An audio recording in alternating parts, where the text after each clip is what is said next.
na ito sa pangalan ni Jesus, winawasak at kinakansila ko po, Panginoon, ang anumang plano at gawain ng kaaway sa lugar na ito sa makapangyarihan dugo at pangalan ng iyong anak na si Jesus. Maraming salamat, Lord. Ito lamang po, Panginoon ko, Diyos, ang aking samot dalangin sa makapangyarihan pangalan ng iyong anak na si Jesus at sa patuloy na pagsama at paggabay ng Santong Espiritu. Amen. Okay. So, kanina po, ito yung binigay sa akin ng Lord, no? Nasa Hebrew chapter 3 tayo, verse hanggang 12 po ang babasahin ko, no? Ay, hindi. Chapter 3, verse 7 hanggang 12. Sabi po dyan, kapahingahan para sa sambahayan ng Diyos. Mag-start po. Ay, higit si Jesus kay, tama ba? 7 pala, 7 to 12, sorry naman. Kapahingahan para sa sambahayan ng Diyos. Kaya tulad ng sinabi ng Espiritu Santo, kapag ngayon ang tinig ng Diyos ay narinig ninyo, huwag nang patigasin ang inyong mga puso. Tulad noong maghimagsik ang inyong mga ninuno doon sa ilang nang subukin nila ako. Ako ay tinuksot, doon ay sinubok ng inyong mga magulang, bagamat nakita nila ang mga ginawa ko sa loob ng 40 taon. Sa verse 10, kaya't napuot ako sa kanila at sinabi ko, lagi silang lumalayo sa akin. Ang mga utos ko ay ayaw nilang sundin.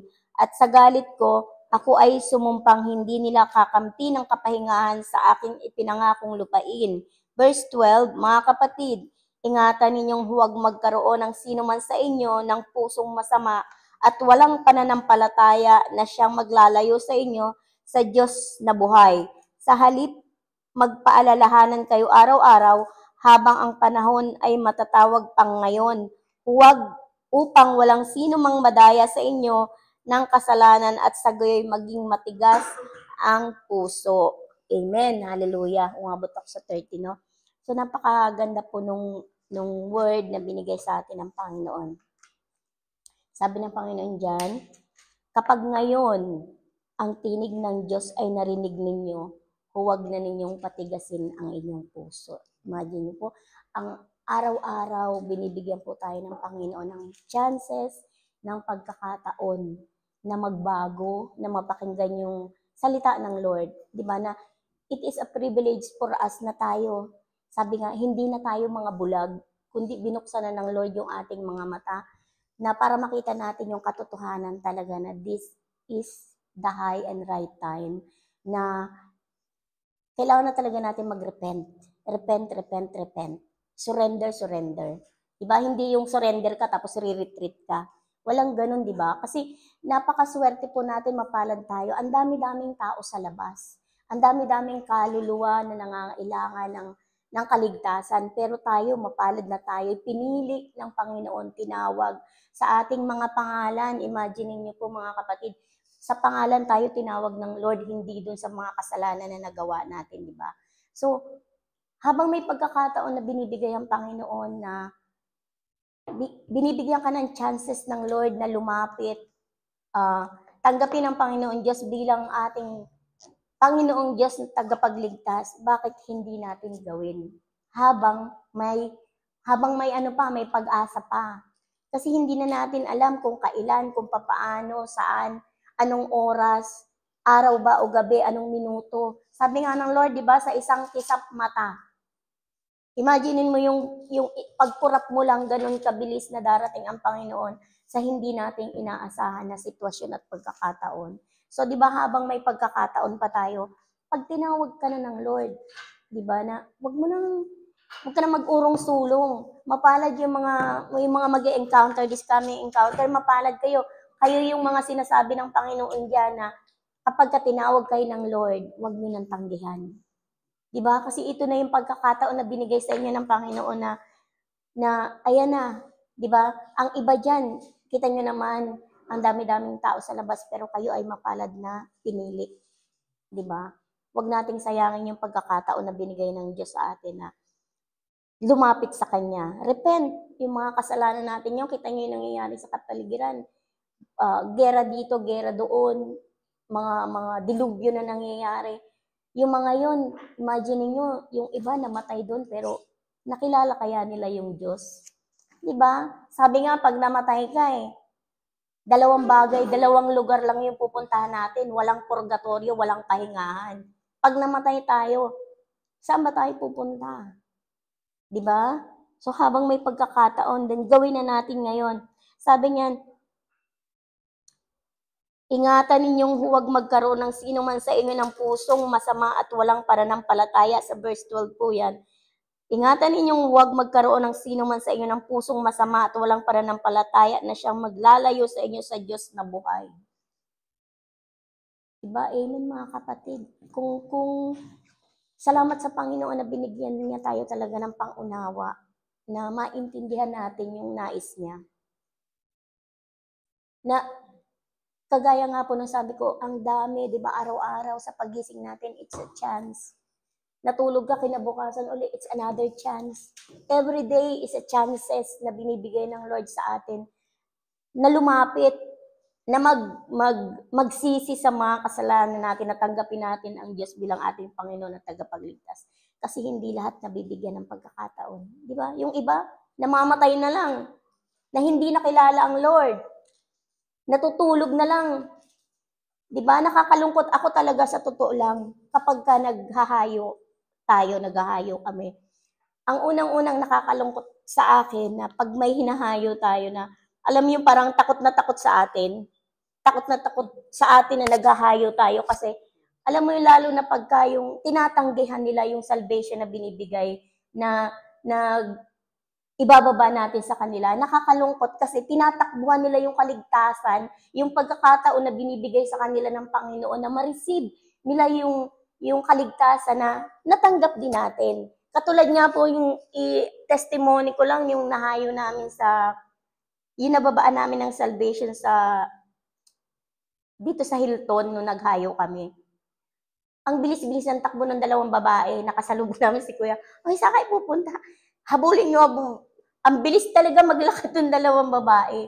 Alam niyo, nandoon na kami sa dulo. Kulang na lang makarating kami ng suk talaga. Kita niyo naman yung binti ko, kaiigsi, no? Pero yung lakad ng dalawang babae, Diyos mio, hingal na kami. Para lang, actually, ano bang pakialam namin sa kanila, no? Sino ba sila sa amin, kung tutuusin, kung iisipin. Pero talagang, wala kami, sabi ko nga dun sa kanila, hindi ko naman kayo kilala, hindi man namin kayo kilala eh. Ano bang pakialam namin sa inyo? Pero ito lang yung kaya namin gawin para sa Panginoon na maibalik natin sa Lord yung kabutihan na ginawa niya sa buhay natin, na kung paano binago ng Panginoon yung pamumuhay natin, yung katauhan natin sa pamamagitan lang ng sinabi ng Lord. Romans 6:23. Yun lang. 'Di ba? Na hinabol-habol namin yung dalawang babae. Sabi ko pa, ate, pwede ba maupo muna tayo saglit lang? Kasi ang bilis nila tumakbo. Sabi ko, hingal na talaga kami. Sabi ko, ate, pwede ba maupo muna tayo saglit lang? Gusto lamang namin po kayong ipag-pray. Gusto lamang namin po kayong masyaran nung salvation na gustong iparating sa inyo ng Panginoon. Diba? Hindi aksidente na yung time na yun na bumaba sila ng taxi, sila yung nakita namin. Sa dami ng tao ba naman dun sa suk na yun? Dun sa tambayan na may mga bangka-bangka na yun. Sa dami ng tao, biruin mo, yung dalawang babae na yun yung ibibigay ng Lord sa'yo. Kasi yun yung perfect and right time para sa kanila na marinig nila yung mabuting balita ng Panginoon na ay meron palang buhay na walang hanggan na binibigay na libre ang Diyos na pwede mo namang tanggapin nang walang bayad. Wala namang mababawas sa katawan mo, madadagdagan ka pa nga eh. 'Di ba? Sabi ko nga doon sa dalawa, wala naman po kami, hindi naman namin kayo kaano-ano. Ako, saan ba ako kukuha ng huhugot ng lakas ng loob ng kapal ng mukha ko para habul-habulin ko kayo, di ba? Para lang ipag-pray ko kayo, para lang maipag-pray namin kayo, hahabulin namin kayo. Para lang maipag-pray namin kayo na mabigay lang namin yung salvation na binigay sa amin ng Lord na to share it free. Sabi nga, hindi tayo dapat mahiya na mag-share tayo ng salvation ng Panginoon, ng salita ng Lord. Kasi ni-receive nga natin yun ng libre, di ba? So bakit natin hindi kayang ipamigay ng libre, i-share din natin ng libre? Di ba? Na kung yung magigain nila, sobra-sobra pa. Hindi na natin iisip yung yung hiya, hindi na natin iniisip na may mga tao pa na naglalakad, nakikinig sa'yo, tinitingnan ka. Wala na yun eh. Alam nyo yun, yung time na yun na parang wala ka nang nakikita sa paligid mo, kundi sila at kayo na lang. Kasi wala na eh. Tinanggal na ng Santong Espiritu yung hiya mo eh. Kasi dun sa time na yun, hindi na tayo dapat mahiya. Kasi yung binababa natin, yung kaligtasan na galing sa Panginoon. Imagine niyo kung tayo nga na-receive natin eh. Bakit hindi natin kayang ipamigay, di ba? So yun yung sinasabi ng Lord na araw-araw may pag-asa. Araw-araw meron tayong, alam niyo yun, yung biyaya. Araw-araw nare-receive natin yung grasya ng Lord. Araw-araw binibigyan ka ng Lord ng buhay. Yung paggising mo pa lang, it's a gift, it's a blessing. Even yung pamilya mo, paggising nila sa umaga, salamat sa Lord kasi nakakausap mo pa yung pamilya mo paggising mo. Nakakapagtrabaho pa tayo araw-araw. It's the grace of God na nararanasan natin, na binibigay sa atin ng Lord, na hindi mo nga minsan hinihingi, pero binibigay ng Panginoon, di ba? Dahil ganun tayo kahalaga sa Panginoon. Ganun tayo kaimportante sa Diyos. Na yung biyaya ng buhay sa araw-araw, na patuloy na binibigay ng Panginoon sa atin, di ba? Grabe yung ginawa ng Lord sa atin araw-araw na lalo na kapag may mga pagsubok tayo, no, na wala naman tayong, yung iba kasi, yung sabi nga kapag you are in pain, kapag ka nadadapa ka, kapag ka may pinagdaraanan ka, huwag mong takbuhan yung ministeryo mo. Dapat mas lalo ka pang lumapit. Lalo mo pang isubsob yung sarili mo sa Panginoon. Kapag ka may pagsubok na dumarating sa buhay natin, sabi nga ng Lord, huwag mong patigasin yung puso mo. Mas lalo mong i-open yung puso mo sa Panginoon na you are welcome to restore me. You are welcome, Lord, to redeem me. You are welcome, Panginoon o Diyos, na ayusin yung buhay ko. Ay, subsub ka na nga, lalo mo pang sinubsub yung sarili mo, lalo mo pang inilayo yung sarili mo sa Panginoon, sa palagay mo kaya, na kapag ginawa mo yon, anong kapahingahan yung makukuha mo? Kapag lumayo ka sa Panginoon, na nandun ka sa times na talagang bagsak ka na. Saan ka tatakbo? Sino yung tatakbuhan mo? Yung tatakbuhan mo ba, may assurance ka na pagagalingin ka niya? Yung tatakbuhan mo ba, may assurance ka na tatanggalin niya lahat ng problema mo? Yung tatakbuhan mo ba, yung pagsasabihan mo, may assurance ka ba? Yung assurance na lang yung salitang assurance na lang po yung tingnan natin doon. May makukuha ka ba? Kung sabi nga tinatawag ka na ng Lord, pero ikaw snobbish ka pa. Hello naman, mga kapatid. Di ba? Tinatawag ka na nga, deadma ka pa Tinatawag ka na nga, hinaabol ka pa, ikaw naman pahabol ka pa ng pahabol. Diba? Hindi nyo, yun dapat maunawaan, lalong-lalo na po sa mga mag-encounter na. Alam nyo po, kapag ka na-meet nyo ang Diyos, kapag ka nakadaupang palad nyo yung Panginoon, maniwala po kayo, life will never be the same again. Napakalaki po talaga ng gagawin ng Lord sa buhay. Hindi lamang kayo hindi lamang yung mismong sarili nyo, kundi sanga-sanga yung gagawin ng Panginoon sa buhay nyo. Sanga-sangang pagpapala, sanga-sanga na grasya. Hindi mo pwedeng sabihin na, wala namang nangyayari. Hindi Hindi, aaminin ko na po sa inyo na hindi talaga madali or hindi mabilis ang transition mo bilang Kristiyano. Hindi sa isang pitik ng daliri mo akala mo totally nag-transform ka na kaagad in an instant. Hindi po ganun. Kumbaga, ang encounter po, that is the beginning of your journey. Maniwala po kayo sa hindi, lalo na talagang kami po mga buhay na patotoo ng encounter. Mga buhay po kaming testimony ng pagbabago ng Panginoong Diyos. Lahat naman tayo araw-araw nagkakasala. Pero salamat sa grasya ng Lord na araw-araw binabago rin po kami ng Panginoon. Binabago tayo ng Panginoon. Basta hayaan lang natin yung Lord na manghilo sa buhay natin. Hayaan natin ang Panginoon na magmaniobra ng buhay natin. Huwag natin kukontrahin kung ano yung gustong gawin ng Panginoon sa atin kasi everything works for good. Lahat po ng plano ng Lord, walang plinano yung Panginoon sa atin na masama. Walang plinano ang Diyos sa buhay mo na akala mo okay ka na eh. Akala mo almost perfect na yung buhay mo, maganda yung trabaho mo, akala mo masaya yung pamilya mo, marami kang kinikita. Hindi po yun yung buhay na perfect na meron tayo. Akala nyo ba yung mga mayayaman nakakatulog yun ng masarap? Hindi ah.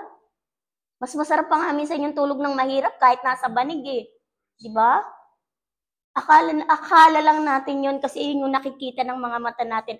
Pero deep inside, yung emptiness kaya na wala silang kinikilalang Diyos. Sa palagay nyo kaya they are in peace? They are full of joy? Hindi. Maraming kulang. Sa atin may mga kulang man. Sabi ko nga, Lord, kung ano yung kulang sa buhay ko, ikaw na po ang magpupuno. Di ba? Ganun kaiba yung, alam niyo po, kung masasabi natin, siguro naman sa mga kapatid natin na nandito, no? Kayo rin po mismo sa sarili niyo nakikita niyo kung ano yung naiba. Kung ano yung nabago. Kung ano yung natanggal. Kung ano yung pinalit ng Diyos. Ibang-iba na. Ito lang katabi ko. Grabe to. Totoo. Ako mismo. Dahil magkasama kami sa trabaho, talagang grabe. As in, glory to God, glory to glory ang ginawa ng Panginoon sa buhay ni Marjorie. Kung alam nyo lamang po ang testimony niya. Kami ni Elsa, ang testimony ng buhay namin na talagang mag-i-encounter na nga ako, urong-sulong pa ako. Pero hindi pinayagan ng Diyos na hindi matuloy. Hindi pinayagan ng Diyos na hindi ako makapag-encounter. Ayaw ko pa. Sabi ko, maraming reasons, maraming dahilan. Pero hindi pumayag ang Diyos na on that day na araw ng encounter, urong-sulong ako. Pero gumawa talaga ang Panginoon ng paraan na hindi, siguro sabi ng siguro yung kalaban sige wag ka mag-encounter, maghanap ka ng maraming dahilan. Pero yung Lord, hindi. Kailangan si Elenita ay makapag-encounter ngayon. Di ba? Pero totoo yung ginawa talaga ng Lord. Pinayagan kami na makapag-encounter kami ng Thursday and Friday. Yun, di ba? Glory to God. Sabi nga kapag hinayaan mo yung kaaway na magpadala ka sa binubulong ng kaaway sa'yo, natalo yung spirito mo. Huwag nating hayaan na maging bingi yung spirito natin. Maaring talagang, may times talaga na hindi naman tayo laging strong yung spirito natin. Sabi nga, di ba, may mga times na our spirit is willing, minsan yung body natin willing, pero, yung spirit natin is willing, pero yung katawan natin is kumukontra. May mga times talaga na ganun, hindi tayo palaging nakasunod, hindi tayo palaging naka-align. Kasi yung dinesign ng Lord sa atin habang nandito pa tayo sa mundo. Kaya pag sumikapan natin mga kapatid talaga na hayaan nyo open yung puso nyo sa pagtanggap sa Panginoon. Hayaan nyo na buksan yung puso nyo sa lahat ng bagay na gustong gawin ng Panginoon sa buhay natin. Kasi wala pong plinano o dinesign ang Lord sa buhay natin na para sa ikasasama natin. Kung hindi para sa ikababago, kasi bago mo nakilala yung Diyos, masama ka na eh. Di ba? So bakit paluluobin ng Panginoon na makilala ka para dagdagan yung kasamaan mo? Hindi eh. Dinesign tayo ng Panginoon doon to restore us sa original na kagustuhan ng Lord. Na i-restore tayo muli, linisin, di ba? So bakit mo pipigilan? Hayaan mo, buksan mo yung puso mo, wag mong pigilan. Wag kang urong-sulong. Sa mga mag-i-encounter, fix your eyes talaga dun sa kalooban ng Lord. I-fix niyo yung puso mo, mag-stand kayo kung ano yung pinapagawa ng Panginoon sa inyo. Kasi pinapangako ng Lord sa inyo that your life will never be the same again. ang laki ng gagawin ng Panginoon sa iyo. Yun yung abangan nyo, mga kapatid. Yung gagawin ng Panginoon sa buhay nyo. Kung ngayon pa nga lang yung mga nangyayari sa inyo, patikim pa lang yan ng Lord. Wala pa talaga yung total na grace ng Lord sa inyo. Ano pa lang yan? Kumbaga, ano tawag doon? Appetizer pa lang. O, di ba? Starters. Di ba? Wala pa yung full buffet ng Lord sa inyo. Di ba? Yun yung abangan natin, yung full buffet. Kakain tayo ng pagtas ng encounter. Di ba? Yun yung po yung, ito pa lang, konting-konti pa lang yung pinapatikim ng sa inyo ng Lord. Paano pa kaya kapag maranasan nyo talaga yung tunay na grasya ng Panginoon? Di ba? Yun yung abangan natin. Masarap namnamin talaga na yung malayang nangingilos yung Panginoon sa buhay natin, na kahit na walang-wala ka na, wala kang pera, kulang yung budget mo, pero dahil sa grasya ng Lord, naniniwala ka na, hindi ako pababayaan ng Panginoon. Claim it. At maniwala ka talaga, hindi ka talaga pababayaan ng Lord. Makikita mo na lang, magugulat ka, ay, tapos na pala, ayan na, sahuran na pala, nakaraos ka. Diba? Ganun ka miragro yung Panginoon. Pag kumilos, hindi mo na mamalayan, pero sabi nga, hindi nakikita ang Lord, pero nararanasan. Ganun ang pagkilos ng Lord. Hindi mo nakikita, pero nararanasan mo. Hindi mo nahahawakan ng Panginoon, pero nararamdaman mo sa hangin. Diba? Yun yung gusto namin na maunawaan mo. Na iba talaga. Hindi ako talaga pala salita. Kahit nung hindi pa ako nakakapag-encounter, utal-utal pa po ako pag magsalita. Pero salamat sa grasya ng Lord na hayaan natin na mangilos yung Panginoon sa buhay natin at gamitin tayo ng Panginoon sa kaparaanan niya. Na yung glory ng Lord talaga, yung grasya ng Panginoon, kapag kahinayaan natin sa buhay natin, dadaloy at dadaloy yan, na parang ilog na tuloy-tuloy, walang humpay. Diba? Maaring may mga pagsubok, natural lang yun eh. Bakit? Kasi pinahihintulutan ng Panginoon. Hindi puro grasya kung wala ka namang ginagawa. Hindi ka pwedeng umasa kung ayaw mo naman na maranasan yung grasya ng Panginoon. Di ba? Kailangan ikaw din. Kailangan may gagawin ka rin. Huwag mong asahan lang din yung panghahawakan. May promises. May mga promises ang Lord. Hindi tayo pwedeng umasa sa promises kung ikaw mismo hindi mo rin kayang mag-promise sa Panginoon. Diba? Kailangan, sabi nga give and take. Hindi ka pwedeng i-give ka lang ng Lord tapos ikaw take ka lang ng take. Walang ganun. Kailangan yung sinasabing grace ng Lord, yung pagpapala ng Panginoon, paghihirapan mo din yan. Kailangan may mga bagay tayo na i-give up. May mga bagay tayo na isusurrender. Yung i-repent. Ibibigay sa Lord. Di ba? Paano ka makakalaya? Paano mo mararanasan yung grasya, yung pagpapala ng Panginoon kung ikaw mismo nilalagyan mo ng hadlang yung pagpapala ng Diyos na gagawin sa iyo. 'Di ba? Hindi ibig sabihin na umaasa ka na lang, doon na lang tayo, aasa na lang tayo. Kasi panghahawakan mo yung sinasabi, may mga promises naman yung Lord eh. Meron talagang promises ang Lord. Pero syempre, may gagawin ka din. Parang yung magtatrabaho ka ng 1 buwan, paano ka kukuha ng sweldo kung hindi ka naman magtatrabaho? So, ganun din ang sa Panginoon. Diba? Paghihirapan din natin bago ibigay ng Lord sa iyo. Kasi doon tinitest ng Lord yung puso mo, tinitest ng Lord yung pananampalataya mo, tinitest ng Panginoon kung totoo ka ba talaga o hindi. Alam ng Diyos, unang-una alam ng Diyos yung puso mo, kung gaano ka talaga katotoo sa Panginoon. Diba? So, maraming salamat po sa Lord sa wisdom, sa knowledge na pinagkakaloob niya sa atin. Maraming salamat sa Panginoon na glory to God sa mga mag-i-encounter ngayon. Dalangin talaga namin na sundin nyo yung puso nyo na ibigay nyo talaga sa Panginoon. Kasi wala pong masasayang, wala pong mali sa gagawin nyo, kundi itatama ng Lord yung buhay nyo. So yun lang po, maraming salamat sa Lord. Yung may gusto pa pong magdagdag, malaya po kayo. Hallelujah.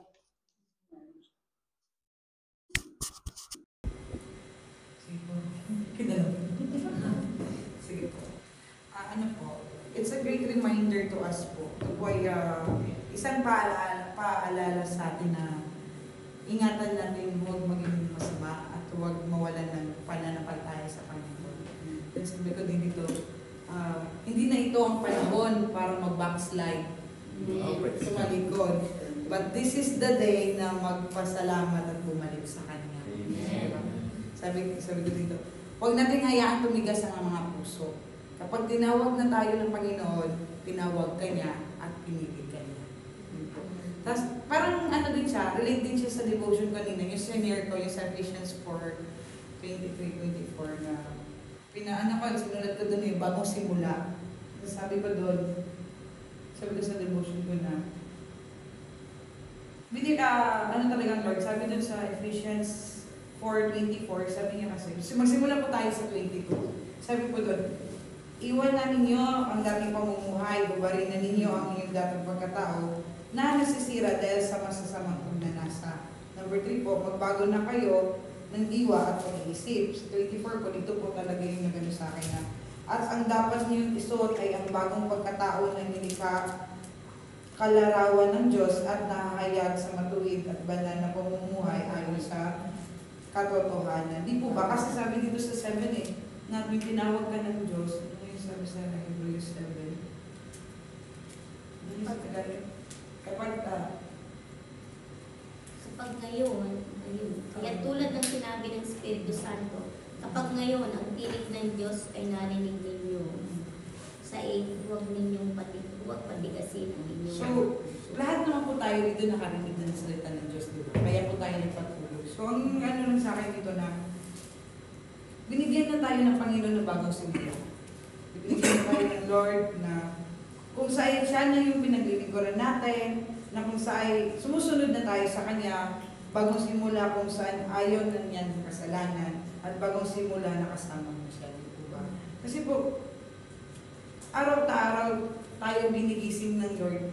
It's because araw-araw tayo binibigyan niya ng pagkakataon. Sorry.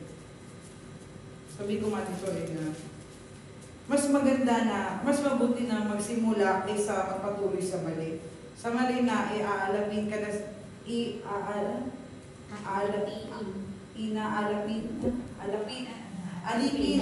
alipin ka na sa kasalanan. Sa mali at sa kasalanan na kapamakan at imperno ang mapapakantungan. Kaya sinabi ko sa last doon, sabi ko, mas mabuting magsimula muli kaysa magpatuloy sa mali. Wow. Kasi every day we need to repent. Every day. Kasi we're living na talaga. Nakikita naman natin sa paligid. Kailangan na talaga natin repent. Repent. Talaga yun na lang talaga yung kailangan natin. Kasi doon talaga natin mararamdaman ang tunay na pagmamahal ng Diyos sa atin. Tunay na makakaano talaga yung Lord sa atin. Kasi, kumbaga, Lord, galit sa kasalanan. Galit po talaga ang Lord sa kasalanan. So, tayo na tinawag na ng Lord. So, kailangan, magiging na din tayo. Iwas na tayo sa kasalanan. Doon, di ba, minsan yung mga prayer natin may kasalanan sadya, may kasalanan hindi sadya. Usually kasi tayo, in reality po, usually mga kasalanan natin yung sadya. Yun po yun. Kasi may mga sadya talagang kasalanan na alam mo kasalanan, kahit maliit lang yan, pero ginawa mo, sadya kasalanan pa din yun. Yun po yun na. Always repent lang po tayo habang may bagong araw, habang inigising tayo ng Lord, bagong simula po yun sa amin. Bagong buhay po natin. Kasi every day is a new blessing for God na mag-repent po talaga. Kasi wala po tayo talaga kaya. Wala po, apart from what we heard totally natin. Wala po talaga tayong pagmalaki kung ano man meron ka ngayon, ano mong mga material na meron ka ngayon, kung ano man yung feeling mo na magaling ka sa trabaho, feeling mo na kayo na pinakamayaman sa lugar ninyo, wala po yan. Kasi po, ang tunay na happiness kapag nasa Lord ka na. Hindi mo yung contentment, dun po yung malaramdaman na tunay na contentment mo sa process ng kaya po mga kapatid, pag may bagong simula, may bagong pag-asa. Kaya yun lamang po mga salamat.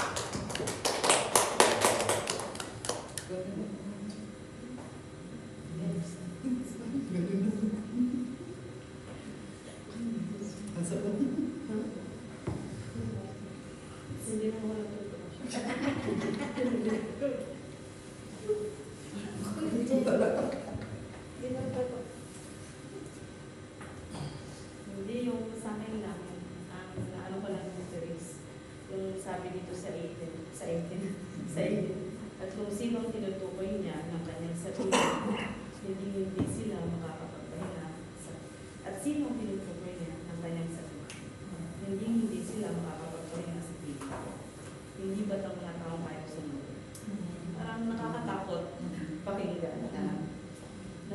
taong ayaw sumunod is hindi makakapiling ng Panginoon pagdating ng panahon, di ba?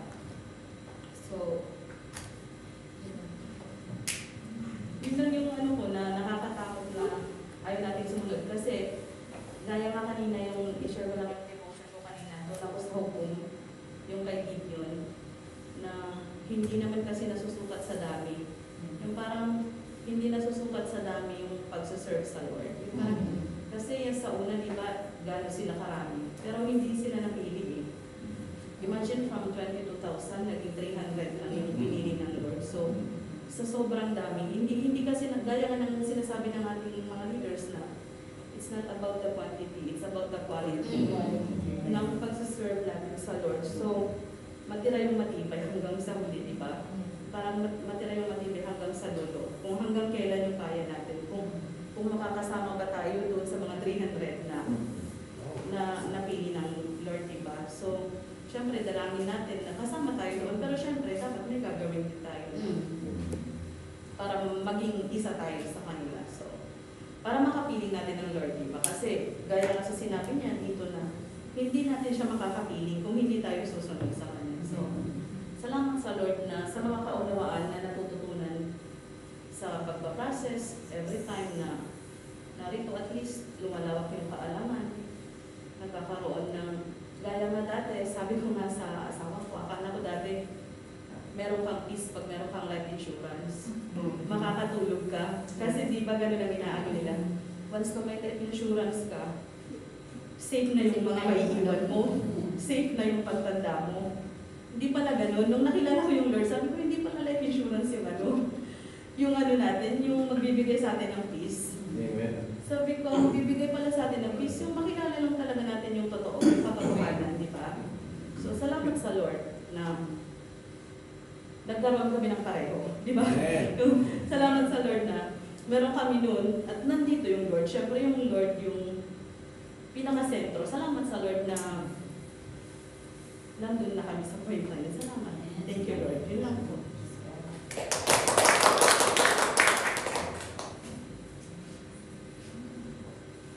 Sa akin naman po, di ba po ang sabi doon na sa akin, magpaalahan kayo araw-araw. Kapag ang panahon ay matatawag pang ngayon. Di ba po yung matatandaan po natin yung sa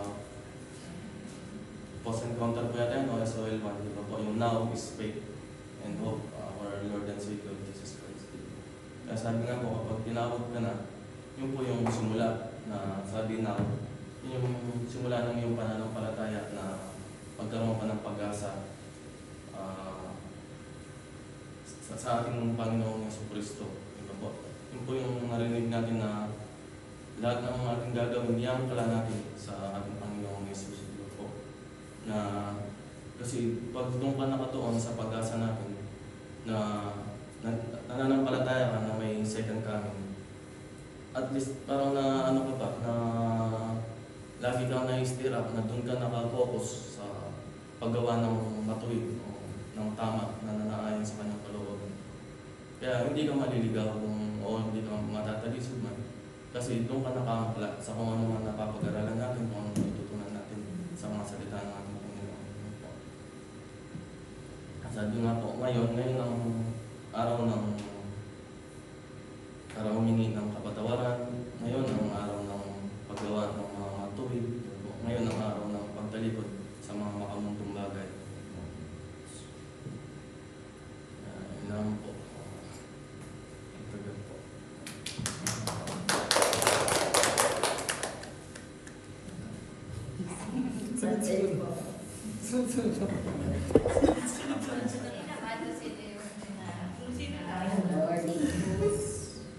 Tayo na nakatuto sa camera pa. Salamat po sa Lord sa paalala ng ating Panginoon. Ang sabi po ng Lord talaga, huwag na kayong maging matigas ang ulo. Huwag na kayong maging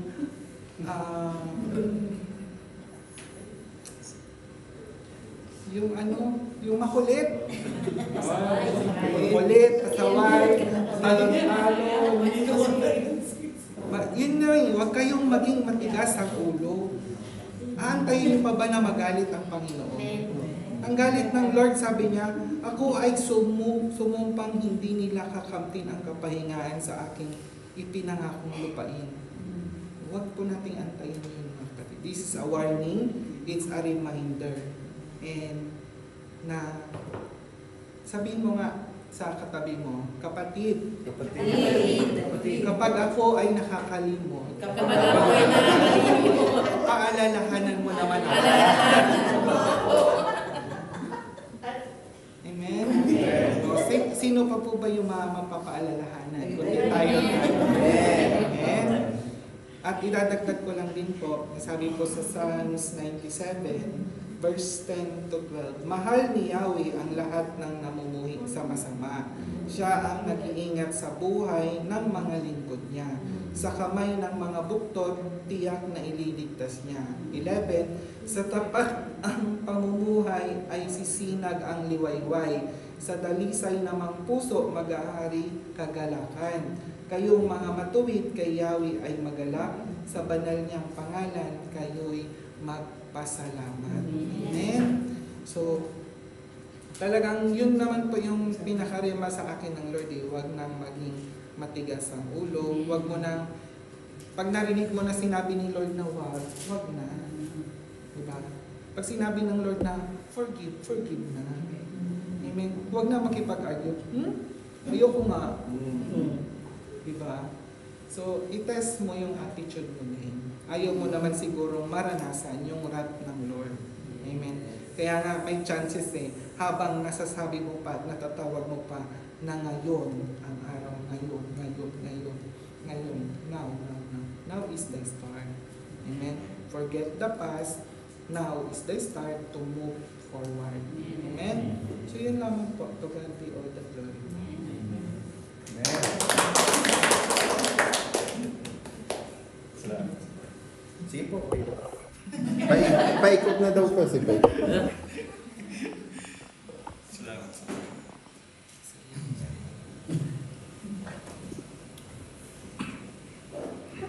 Praise God.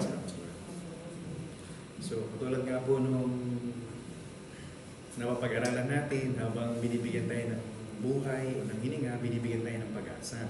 Binibigyan tayo ng pagkakataon. Tama po? Kaya sabi nga, no one can, wala ni isa man sa atin ang po pwedeng magsalita ng tapos. Wala, hindi na magbabago yan, wala, hindi po.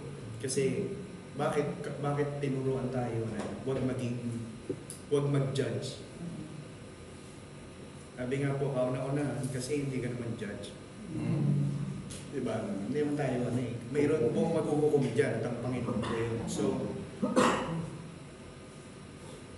sabi nga bago mo mapakita yung mga kamalian ng iba, mag-focus ka muna sa iyo.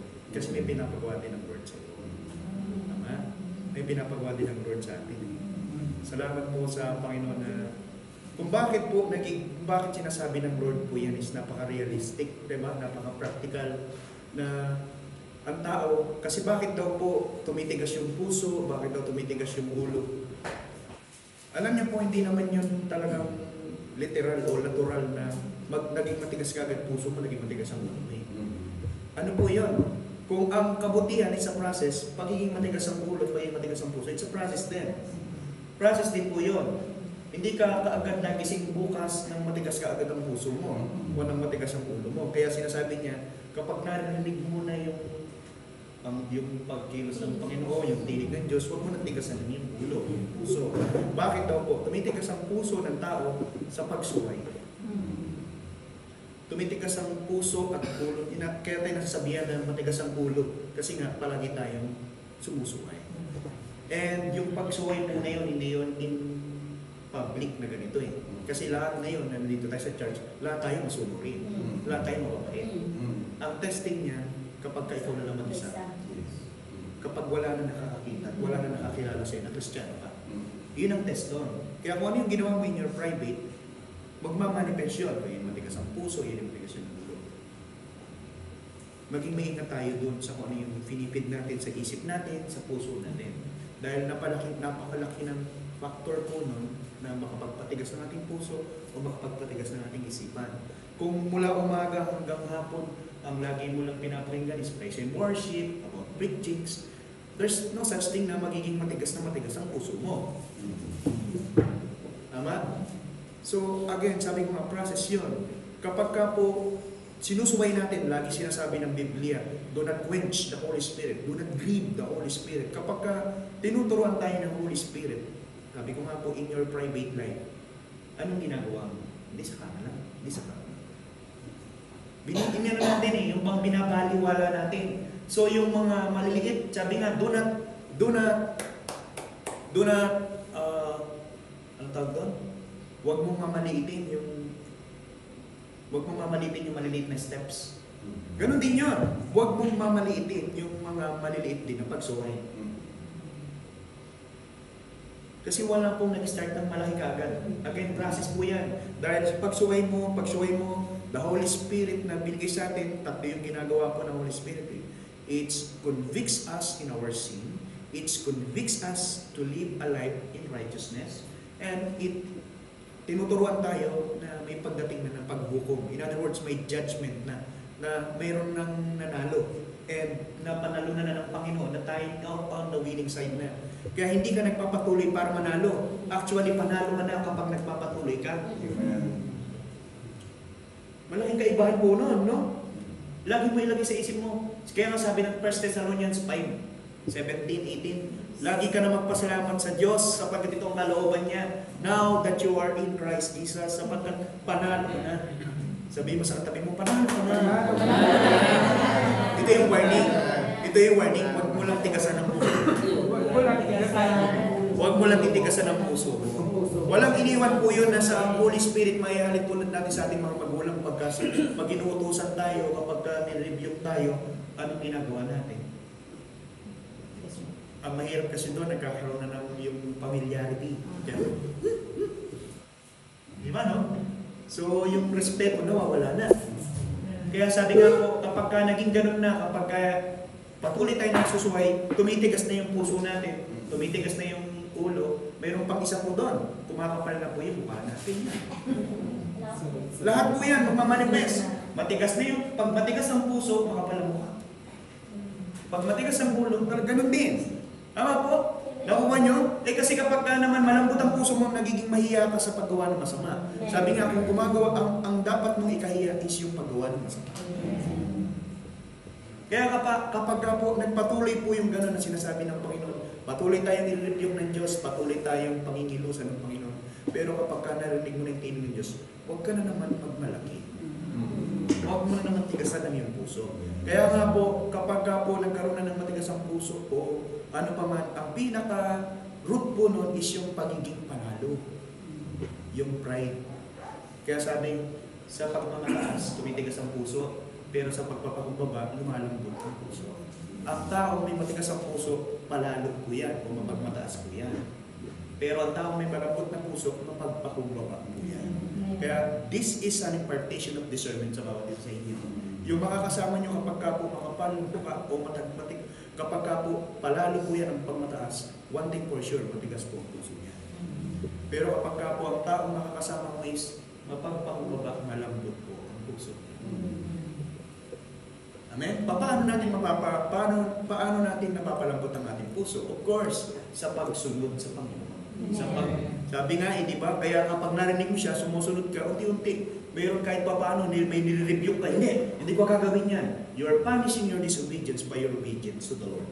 But kapag nineglect mo yung inuutos ng Panginoon, sa Panginoon pa lang, sa Holy Spirit pa lang, nagmamalaki ka na eh. How much more sa kapwa ko, kamukha mong tao? Isipin mo yun? Kung sa Holy Spirit ko sa Panginoon, nagagawa mong baliwalain, how much more yung kapwa mong tao? Mukha mo lang na tao. Ay, kayang-kayanin mo yan, baka kainin mo pa yan. Di ba?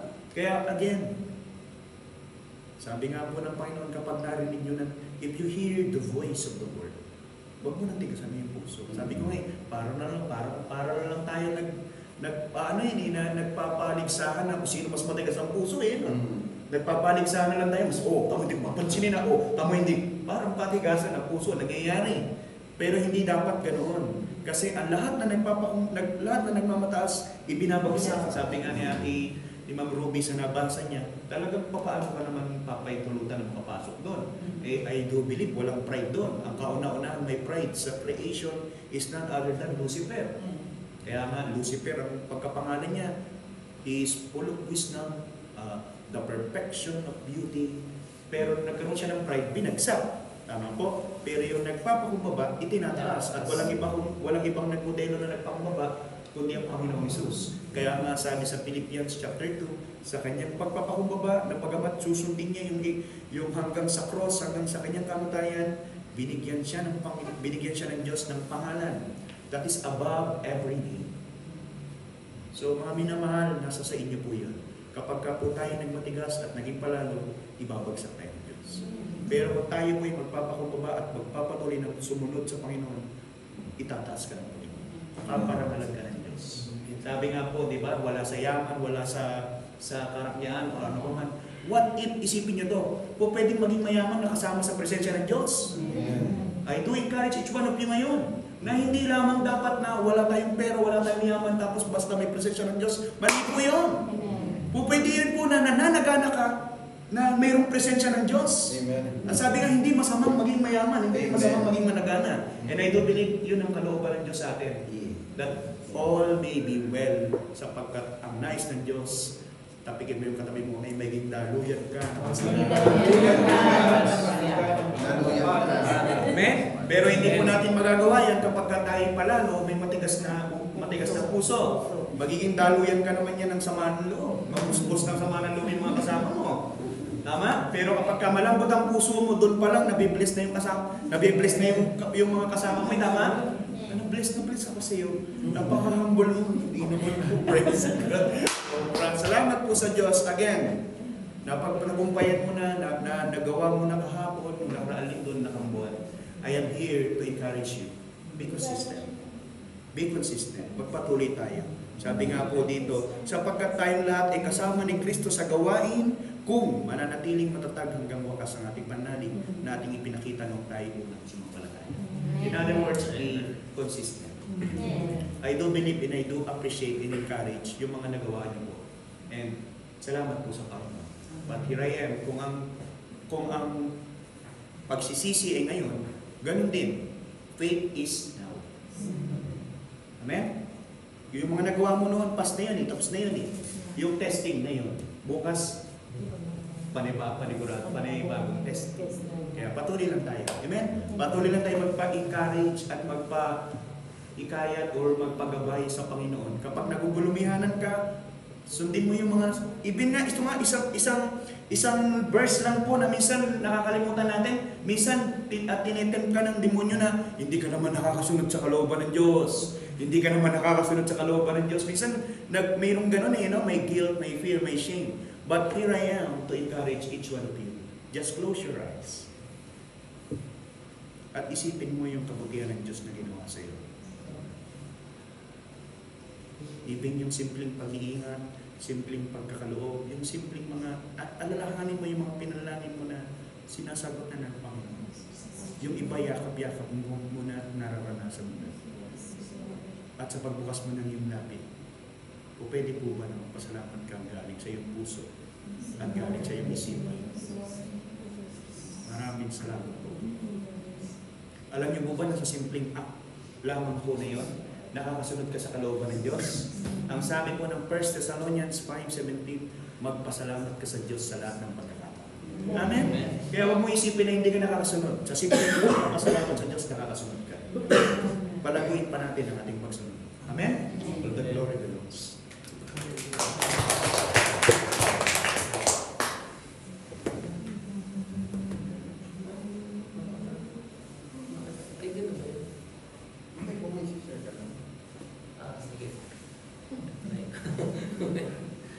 Siguro share ko lang din yun sa nakakakulang din sa Matthew 22:14.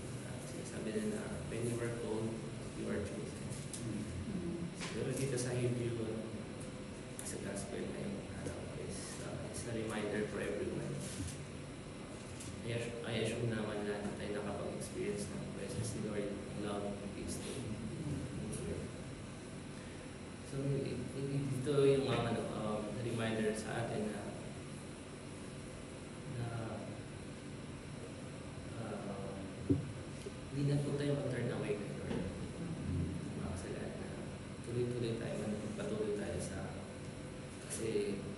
alam naman natin na may consequences sa mga kasalanan namin. Lang po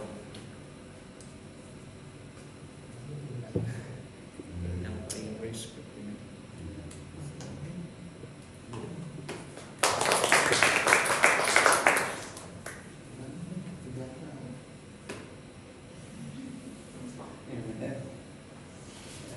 Salamat sa Diyos sa buhay ni Ate Ellen. Sa reminder, na-remind na naman tayo. Amen? So,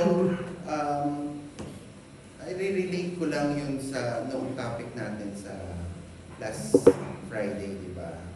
Yung the safest place. So, the safest ay sa presensya ng ating Panginoon. Amen? So, dito ang sinasabi, kapahingahan. So, in the presence of the Lord, mayroon tayong kapahingahan. Amen? So, huwag tayong lalayo. Huwag tayong lalayo sa presensya ng ating Panginoon. Yun. So, talaga yung hindi ka na pumupunta sa mga gawain, hindi ka na, wala ka ng fire sa mga gawain, wala ka ng fire sa mga pinapagawa sa'yo, medyo lumalayo ka na, nag-skip ka na, lahat-lahat, lalong tumitigas na ang puso mo hanggang mawala na yung baga or yung faith mo, pananampalataya mo. So, yun nga yung sinabi po dun sa 13, sa halip, magpaalalahanan kayo araw-araw, sabi dito, araw-araw, hindi every other day, kundi araw-araw. Sabi niya, kahit makulitan na yan, basta ma-share mo lang yung salita ng Panginoon. Amen? So, yun din, nagrema din sa akin yung sinabi ni Ate Roby or Sister Roby, yung tinutukoy na makakapagpahinga ka. Hindi ka makakapagpahinga. Hindi sila makakapagpahinga sa feeling ko. Kasi nga, malayo na sila sa Lord. Amen? So, nananahan na sila sa kanilang karunungan. Niisip na lang nila sa sarili nilang kakayahan. Pero kung na kay Lord ka, itaas mo lang kay Lord, may kapahingahan ka, may kapayapaan ka. Amen? So, tayo magkakapatid, talaga magpaalalahanan tayo everyday. Glory to the living God, talagang everyday may nababasa ka sa group natin na inspiring word, di ba? Mga devotion ng mga kapatid natin. Amen? So, keep on sharing. Keep on your devotion. Keep on sharing the message na ibinigay sa iyo. Kasi hindi natin alam na yung palang isang kapatid natin na nanlalamig or nawawalan na ng napakalayo is kailangan pala niya yung word na yun. Kailangan niya pala yung message na yun. So, magpalalahanan tayo everyday. Tapikin mo everyday yung katabi mo. Everyday. Everyday. Pag hindi ka niya napalalahanan, ikaw na magpaalalahan sa kanya. Yun lang po, to God all be the glory. Babalik ko na po kay Bianca.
Kahit anong kalagayan sa pamagitan ng tulong ni Kristo na nagpapatatag sa akin.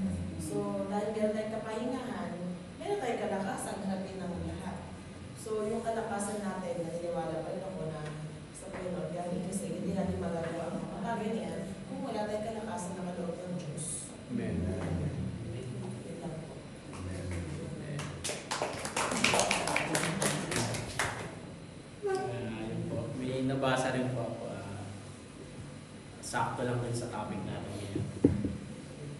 Sabi, it's about realignment with God. It's letting go of the lies we believe, the habit that we build, and the path that we take and lead us away from Him. So, sakto lang yung nabasa ko kanina na it's right time na to realign yourself, going to the correct path. Tsaka no reason to come back. Kasi pagka inulit mo yung mga bagay na nakasira sa'yo, para kang back to zero ulit. Di ba? Kumbaga yung binild mo na foundation to reach yung bridge going to the door, masisira mo. Ayusin mo na naman yung gawin mo rin. So, yun lang po. Pagka once you repent, continue, yung try to not balikan yung dati mong mga gabay. Yun lang.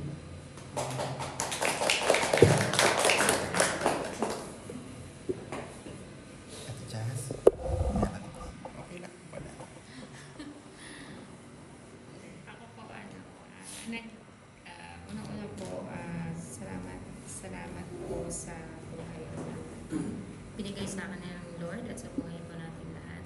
Muli po magandang gabi. Ang nagrima po sa akin dito is yung kaya't napuot ako sa kanina at sinabi ko, lagi silang lumalayo sa akin. Ang utos ko'y ayaw nilang sundin. At saka po yung sa verse 9 na ako ay tinuksot doon at sinubok ng iyong mga magulang, bagamat nakita nila ang mga ginawa ko sa loob ng 4 taon. Siguro po, i-reverse ko lang po yung story, yung nasa verse. Siguro po kasi nung time po nung ako po ay lumaki sa lola at lolo ko, nandun po yung emptiness ng buhay ko na hindi kompleto yung buhay ko na hindi ko nakikita o nakasama yung mga magulang ko. Pero that time po ay Christian na po kami.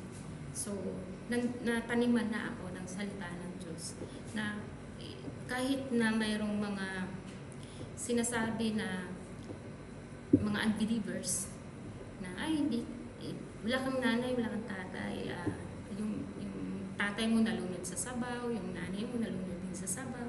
Yung maraming tumanim yun sa ko. Sabi nga ay yung galit is meron process din.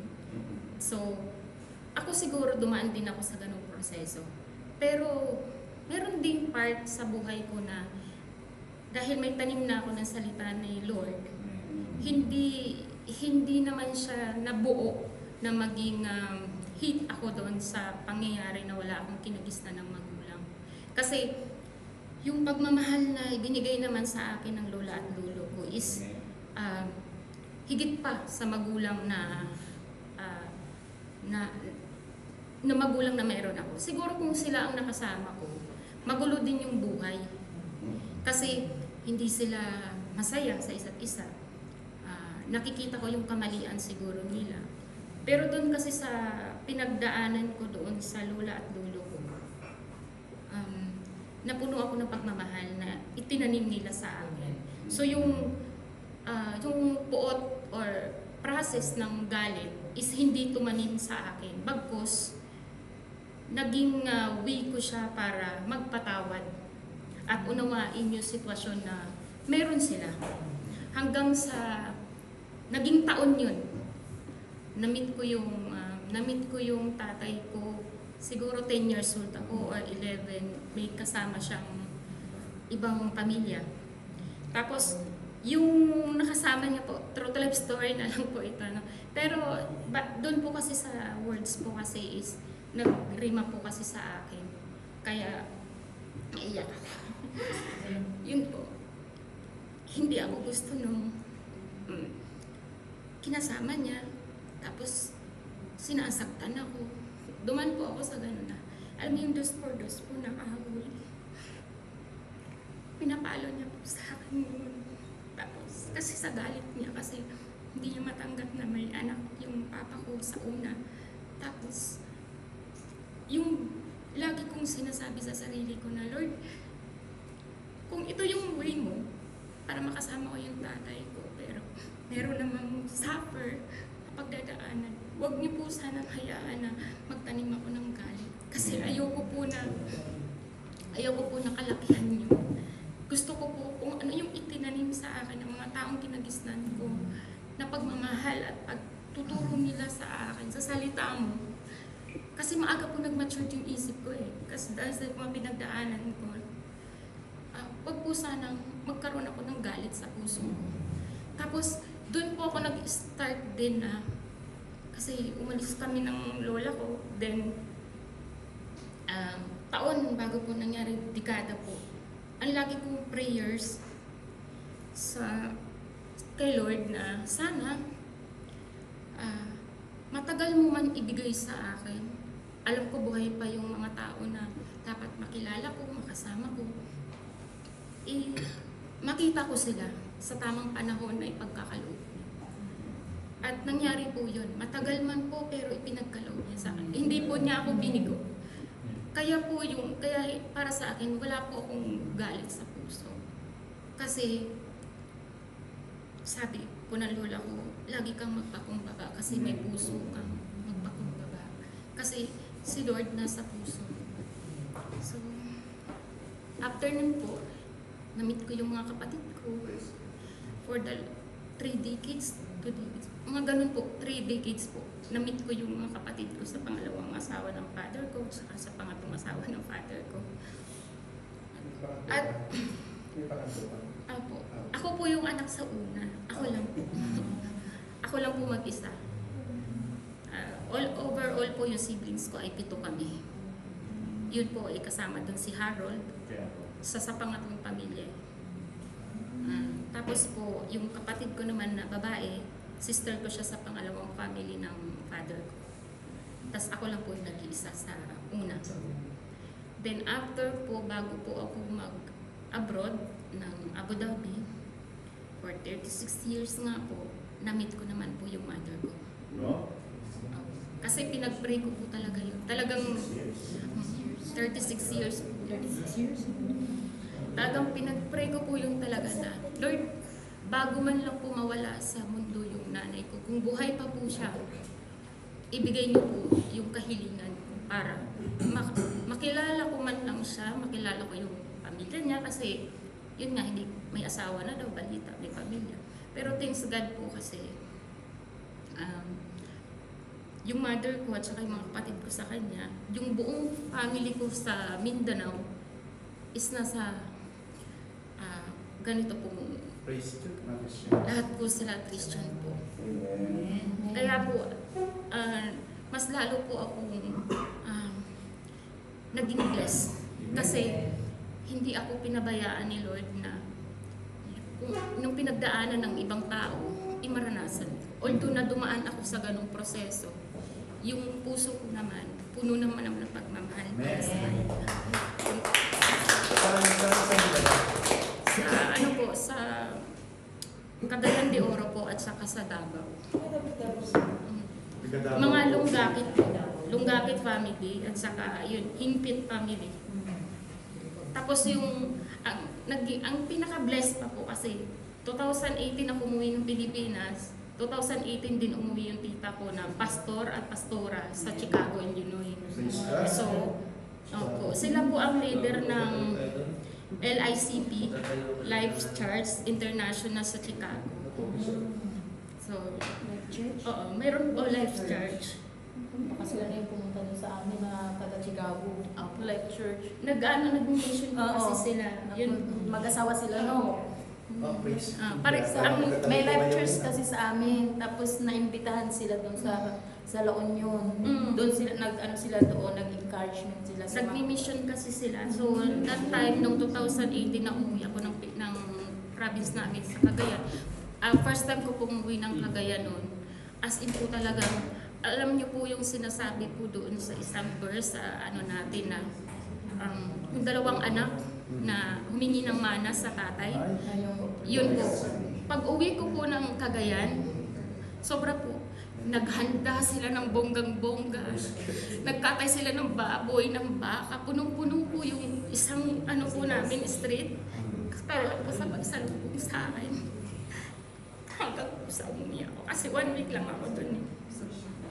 Kaya sobrang blessed po ako. Kaya wala, para po sa akin wala akong dahilan para magalit sa kanila. Ipinagpapasalamat ko na lang po sa Diyos yun kasi kasama nila ako lagi sa prayers. Marami po, kaya po nag-go ako sa encounter. Praise Amen. May purpose si Lord sa akin. Amen. Lord.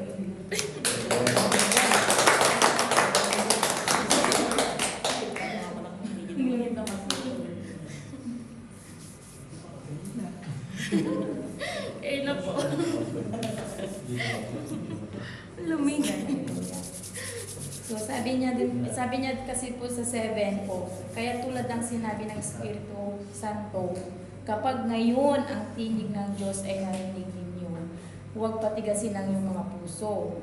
Tulad noong magimagsik ang iyong mga ninuno doon sa ilang nang subukin nila ako. Sabi niya.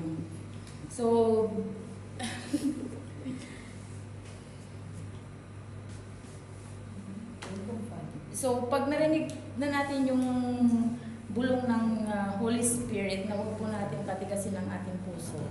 Huwag po natin patigasin ang ating puso. Kasi hindi po tayo makakausad. Lalong-lalo na ngayon na tinanggap mo na si Kristo sa buhay mo. Kailangan mo nang palambutin ang puso mo. Kasi ganun din ako dati. Sabi ko, tinanggap ko na si Lord pero matigas pa rin yung puso ko. Na-rebuke ako dati na nung nag-devotion ako, sabi niya, magpatawad ka. Pero hindi naman ako nagpatawad. Diba? Sabi niya, yung doon sa Corinthians yun eh. Kasi may nakaalitan ako sa office. Sabi niya, magmahalan kayo, huwag kayong makipag-away. Pero ako, nakikipag-away ako. So sabi ko, ang tigas-tigas pa rin ng puso ko kasi sinabi na ng Lord yun sa akin. Tapos ayaw ko pa rin ayaw ko pa rin humingi ng tawad dun sa nakaaway ko. Parehas pa kaming babae. So sabi ko, so ngayon nung lumambot na yung puso ko kasi nga tinuturuan ako ng Lord na huwag kong patigasin yung puso ko. So alam ko na kung paano magpatawad at napalambot na rin ng Lord yung puso ko. So parang inulit kasi ng Lord yung sinabi niya dun sa una.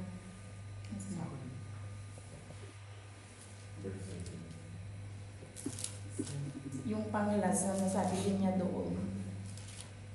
Sabi din niya rin dito na ito nga ang sinasabi sa kasulatan na kapag narinig ninyo na ngayon ang tinig ng Diyos, huwag ninyong patigasin ang puso. So, inulit niya ulit tulad noong kayo maghimagsik sa Diyos. So, inulit ng Lord na pag narinig na natin yung tinig ng Diyos, na huwag natin patigasin yung puso natin, huwag po natin patigasin yung puso po natin.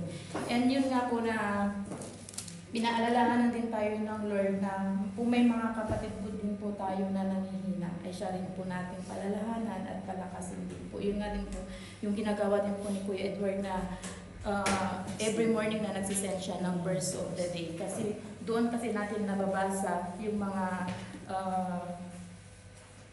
message ng Lord para sa atin every morning. Kasi doon pa lang napapalakas na tayo ng ating spirit para yung maging confidence ka ba sa araw-araw, lalong-lalo na yung mga paggawa ng kasalanan na hindi mo na pwede gawin. So napalaala na tayo ng ating Panginoon.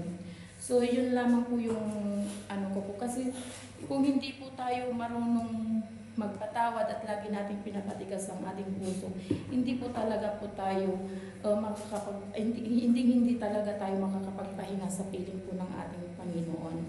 At yun nga rin po na hindi talaga tayo makakapasok sa lupang pangako ng ating Panginoon kung mawawalan tayo ng pananampalataya sa Kanya. Paano pa natin masasabi na we are Christian kung nawawalan pala yung pananampalataya natin at laging tumitigas yung puso natin. Di ba? Na yun na nga din yung lagi niyang, siguro from the Old Testament and New Testament, nandun talaga yung pagpapatawad. Di ba? At huwag patigasin ang ating puso. So yun lamang po ang mai-share ko po. Salamat po sa inyo. Ayun din po sa akin na huwag po natin patigasin ang puso natin. Kung tinawag na tayo ng Lord, tawag na. Hakbang na. Parang sabi niyo, di ba, na testimony lang yung kulay sa akin. Diba? Naman nga ba ako? Sabi ni Lord, halika na. Tama na yung pahinga. Paano po na, no? Umakbang ka na. Pumunta ka na. Masarap nga naman yung sumusunod ka kay Lord. Dahil nandun daw yung blessing. Diba? Sabi nga daw, obedient, diba? Kay Lord, diba?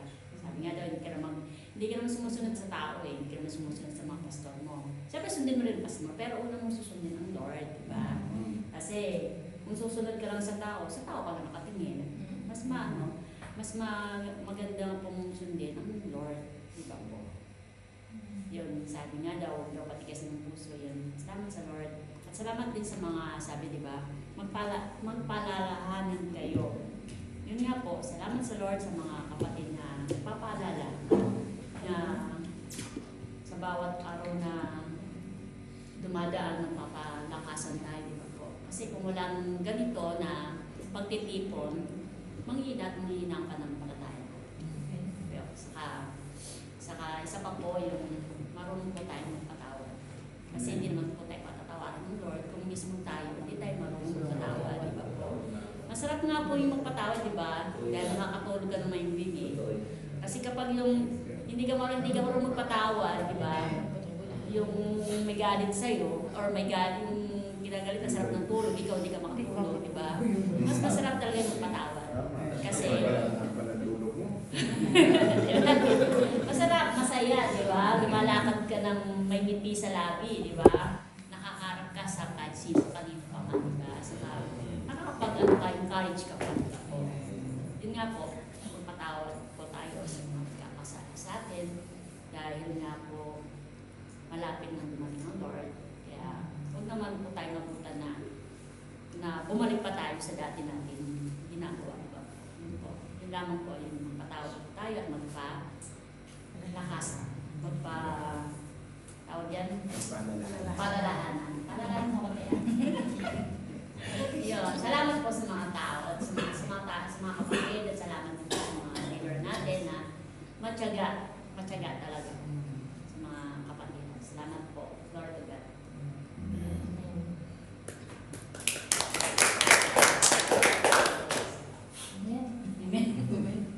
Sabi na lahat ng all boils down to hardening of the hearts. Sinabi din niya yan sa awit 95 verse 7. Sabi na doon, yung ngayon, kanyang salita ating pakinggan. Diba? It is actually a call for us to be vigilant. Bantayan mo yung faith, yung tsaka yung obedience mo sa Lord. Bakit ba nagkakaroon ng hardening of the hearts? Kasi kapag nagkasala ka, nagkaroon ka ng pagdududa, doon na nagsisimula yun. At kapag matigas na yung puso mo, nagiging rebellious ka na, nagiging disobedient ka na sa Lord. So yun ang naglalala sa akin. Yung sinabi nila today means it's a time of opportunity na binibigay sa atin ng Lord. Diba? Opportunity to choose obedience and faith to the Lord. Binibigyan ka naman ng free will ng Lord kung ano pipiliin mo. Kung magtitiwala at susunod ka sa Panginoon. Diba? Pag sinabi mo hardening, it means resistance to the Word of God. Unwillingness to obey God's command. Hindi ka willing kasi matigas na yung puso mo eh. Hindi ka willing sumunod. And unbelief sa mga pangako ng Diyos. Hindi mo yung i-claim kasi nga matigas na yung puso mo. Sa verse 12 sabi dyan, diba? Sabi dyan sa verse 12, mga kapatid, ingatan ninyo huwag magkaroon ng sino man sa inyo ng puso masama at walang pananampalataya na siyang magdalayo sa Diyos na Panginoon. So, unbelief or hardening of the heart separates us from the presence of the Lord. Nahihiwalay tayo. In-example niya dyan, yung binanggit ni Ate Robby. Kanino ba niya binanggit yung walang matatanggap na kapahingahan? Kundi dito sa sa mga Israelites, diba? Sila ay tumawid kapag sa promised land. Actually, marami sa kanila hindi nakarating sa promised land because of unbelief. Kanino? Sa leader nila. Hindi sila nagtigala sa itinatag ng leader sa kanila ng Panginoon. Diba? So, hindi sila naka-enter ng promised land. But instead, maraming namatay. Diba? So, unbelief separates us from the presence of God. So, huwag natin hayaan na yung pagkakasala o yung unbelief na yun na meron tayo. Ano siyang magpatigas ng puso. Diba? Usually, pag nagkasala, hindi naman ako dapat yan. Hindi na ako able mag-serve sa Lord kasi ang dami ko ng kasalanan. Yung gano'n, yung mga gano'ng mindset na itinatanim ng kaaway sa atin, yun yung nagiging dahilan bakit kahit anong positibong ibigay sa'yo, kahit anong encouragement ibigay sa'yo kasi matigas na nga yung puso, hindi mo na siya tinatanda. So, bottom line to guard our faith and our obedience to the Lord. Yun yung babantayan. Ngayon nakakasunod ka. Ngayon may pananampalataya ka. Pag pumasok ka sa bagyo, nasa gitna ka ng bagyo, susunod ka ba? Magtitiwala ka pala sa Lord. Hindi na sa Lord. Unang-una sa mga taong nakapaligid sa iyo na ginagamit ng Lord. Hindi ka nasusunod. Paano mo ba masusunod ang Lord? Hindi po ba? So yun yung bantayan natin. Kasi sabi nga, huwag kang magpakatiwala ang malakas ka na. Isang araw mag-work ka na. So, every day, we need to work out for our salvation with fear and trembling. Hindi po ngayon, puspus ka, okay ka, blessed na blessed ka.